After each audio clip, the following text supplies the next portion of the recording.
Good evening, folks. Walter Holloway here, broadcasting from the bunker. Coffee's fresh, the radio's working, and the raccoons have been unusually quiet. That is not reassurance, that is preparation. Tonight we're asking a question nobody else seems willing to ask. How does Bigfoot travel? Not where he lives, not whether he exists. How does an 8-foot woodland recluse cross half the Pacific Northwest without getting stuck in traffic? Now, I wasn't planning on discussing Bigfoot tonight. Matter of fact, I was putting the finishing touches on my investigation into whether raccoons had developed a military command structure. Not a family, not a gang, an army. I'm calling the investigation Operation Trash Panda. Progress has been slow. Raccoons refuse interviews, they don't return calls. One of them has been outside the bunker 3 nights in a row pretending to be interested in the bird feeder. I don't own a bird feeder. That's the first problem. Yesterday I had 3 photographs spread across the desk, 1 campground map, 2 damaged garbage can lids, and a drawing I made of what I believe may be their chain of command. Private, corporal, lieutenant, trash admiral, still working on the ranks. Anyway, I couldn't sleep again, so around 1 in the morning I headed to Denny's, booth 7, by the window. Good view of the parking lot. Good view of anyone approaching the building. Good pancakes. Peggy already had coffee pork before I sat down. Either that's excellent customer service, or I become dangerously predictable. I'm choosing customer service. So, she noticed the folder sitting on my backpack, the one marked Operation Trash Panda, eyes only. She smiled and asked, working on another mystery waltz, and I told her, not exactly. I'm waiting for the next one to find me. Folks, I thought that was one of the better things I've ever said. Peggy smiled and shook her head, walked away. I think she appreciated the gravity of that moment. Well, a few minutes later, Peggy came back to refill my coffee. She nodded toward 2 truck drivers sitting in the booth behind me. And then she said, those fellows have been talking about Bigfoot since they came in. Now, Peggy knows I can't ignore sense like that. I honestly think she values my investigative instincts. Some people might say that she was simply making conversation, but those people weren't there. So I leaned back. Not enough to eavesdrop, just enough to expand my listening radius. There is a difference. One truck driver said, saw something huge crossing Highway 26 last night. The other said, funny, guy at the mill swears one crossed near Mount Hood the day before. And the first man said, that thing sure gets around. Folks, I slowly set down my fork, didn't even finish the pancakes. Peggy walked past and asked if everything was all right. I said, Peggy, I don't think Bigfoot walks. She smiled and said, well, let me know what you figure out. And folks, that's exactly what I intended to do. Everybody asks, is Bigfoot real? That's the wrong question. Everybody asks, where was Bigfoot seen? Also wrong. Nobody asks, how did he get there? Oregon is a large state. Washington is a large state. Canada is enormous. Yet Bigfoot sightings appear hundreds of miles apart, sometimes within days. We are expected to believe that he walks everywhere, barefoot, through forests, up mountains, across rivers, without snacks. I've driven across Oregon. I needed coffee, 2 bathroom breaks, and a half bag of beef jerky. And I was in a truck. Now, perhaps there are multiple Sasquatches. That's the official alternative. It's convenient. Whenever one Bigfoot cannot physically make the trip, researchers simply add another Bigfoot. That's not science, that's staffing. Let's review the locations. Bigfoot sightings occur near highways, logging roads, Forest Service roads, campgrounds, truck stops, old railway grades, rest areas. Now, people say, of course sightings happen near roads. That's where people are. True. But that is exactly what a hidden transportation system would want us to believe.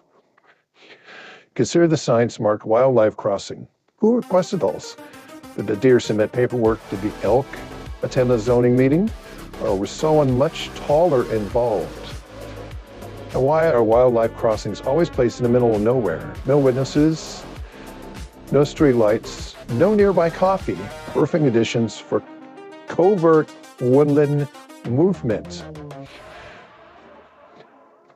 Then there are logging roads, miles and miles of them, some active, some abandoned, some marked closed, some not marked at all. They vanish into trees, cross rivers, climb mountains, and reconnect with highways miles away. That is not a collection of roads, that is a network. Now think about all the roads closure signs. We see road closed, authorized vehicles only, no public access, public. The word matters. It does not say no Sasquatch access. I checked. In orange traffic cones, you'll find them on empty roads with no construction crews nearby. People assume the workers went home. Maybe. Or maybe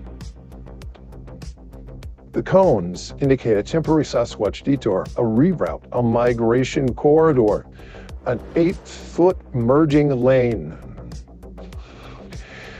Let's check the mailbox. Ron from Idaho writes, Walter, every Bigfoot sighting I know happened near a highway. Well, Ron, exactly. Bigfoot does not appear beside roads by accident. He appears there because he has somewhere to be. Susan from Oregon writes, I found enormous footprints beside an abandoned logging road. Susan, I would not call that road abandoned. I would call it quietly operational. Larry from Ohio writes, maybe Bigfoot hitchhikes. Larry, that's ridiculous. Although, Bigfoot would easily be seen from a distance and difficult to say no to. I'm opening a smaller file. Anonymous writes, Exit 14. Exit 14, that's the whole email, I checked. There are 47 Exit 14 in the region. Classic misdirection or a franchise. Frank from Montana writes, I claimed something hairy climbed in the back of his logging truck and rode 17 miles. Frank, was your uncle afraid? Was the creature polite? Did it tip? These details matter. Time for a buck of Bolton. This week's reports include 3 Bigfoot sightings near paved roads, 2 near gravel roads, 1 near a rest stop vending machine, a missing bag of trail mix, and a squirrel observed standing at a mile marker. The squirrel is probably unrelated. Probably. Another listener reports having 3 knocks near an old highway tunnel, and several minutes later, hearing what sounded like a truck door closing. Now, could this have been a camper? Yes. Could it have been a Sasquatch rideshare? Also yes. Only one of these possibilities deserves a corkboard. Folks, I think I figured it out. There is no underground Sasquatch railroad. By road, not too obvious. Schedules, stations, whistles. No, what exists is something quieter, something wider, something hidden in plain sight. The underground Sasquatch highway. Not underground in a literal sense, mind you, at least not entirely. Underground as in secret, old logging roads, fire routes, forgotten trails, truck stop connections, wildlife crossings, roads closed to us, but perhaps open to them. It explains how Bigfoot crosses the state. It explains why sightings happen near highways. It explains why truck drivers know so much. It may even explain rest stops. Folks, I have never trusted the rest stop after midnight. There's too much concrete, too many vending machines, and not enough accountability. And maybe those blurry roadside photographs at some random sightings. Maybe we're catching Bigfoot during his commute. A tired Sasquatch, late for a connection, trying to merge. Tonight's investigation receives 5 tinfoil hats, 5 out of 5. The evidence includes 2 truck drivers, logging roads, wildlife crossings, anonymous emails, one suspicious mile marker squirrel, and a full stack of unfinished Denny's pancakes. Folks, I do not leave pancakes behind. That alone raises the rating. Maybe Bigfoot simply walks. Maybe logging roads are just logging roads. Maybe wildlife crossings were designed for actual wildlife. Maybe I abandoned a perfectly good investigation into an organized raccoon army because 2 truck drivers talked too loudly at breakfast. I'm not closing the raccoon file. Not after the salute. But next time you're driving through the mountains and you see a narrow road disappear into the trees, ask yourself the questions. Who built it and who uses it after dark? This is Walter Holloway. Question everything. Trust your instincts. And if Peggy offers you the pancakes, get the pancakes.